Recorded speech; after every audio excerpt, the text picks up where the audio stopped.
I'm ready for some buttonholes. On the Pfaff Passport 3.0, there's actually quite a few different ones, 16, 17, 18, 19, and then 20 is how to sew buttons on, so we'll do that as well. So first off, you want to pull out the buttonhole foot, and a little note that the little bar is actually in the front, so if you have it like this, you actually have it backwards. So do it like this, and then take your button that you need to make a buttonhole for, and open up this little back area. So you need to hold at the front, push on that back part here, and then set the button in position. So by putting it back here, there's a gap from here to here. That is what the machine is going to track. So once we go ahead, we are going to take off the foot, disengage the IDT, and then place our foot on. Now the last thing you need to do is there's a lever right behind your needle threader with the picture of a buttonhole on it, and that sits in between that little gap that I showed you. For our first stitch, let's go ahead and do 16. It'll actually tell us foot 5B. That's not an 8, that's a B, all right? And then our fabric, we really need to make sure we have stabilizer. If you don't put some stabilizer in there, some interfacing, your buttonholes might not feed as evenly as they should. We also are going to notice that it's going to start here and stitch away from us. So when we line up our fabric, you might put a little starting place, but for right now, we'll just go ahead and stitch. Now the first time you do a buttonhole is your top thread is probably going to be over the top of your foot. So once I take a few stitches, I'm going to stop and trim this off. It'll start with a little tack at the bottom, and then it'll start the zigzag stitch up the, let's see here, the left side of the buttonhole.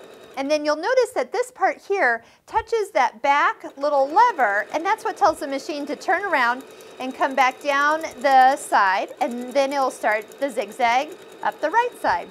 Just keep your foot on the foot control until it comes to a complete stop. There'll be some locking stitches, and then go ahead and use the thread snips. I'll bring your needle up and cut your thread, and let's take a look. Oh, did you notice how that snapped back into position? Always surprises me. I don't know why. It always does it. But you definitely, it resets it so it's ready to go. So here is our first buttonhole, and you might open that up and test the size, put the button through it, see how you like it. There's other styles of buttonholes, so there's even keyhole buttonholes. Let's just do a number 18 real quick here, and I'll just leave the same button in there. So it'll look a little bit different at the beginning, but once again, you can just keep your foot on the foot control, or you can push the start stop button and just let it do the whole thing for you. Now you don't even have to hold your foot on the foot control. You can just, well, let the machine. Gosh, I could almost get up and walk away, though I wouldn't on a regular project. But now a keyhole buttonhole would be for a button with a shanked edge, not just one you stitch down, but one with a shanked button.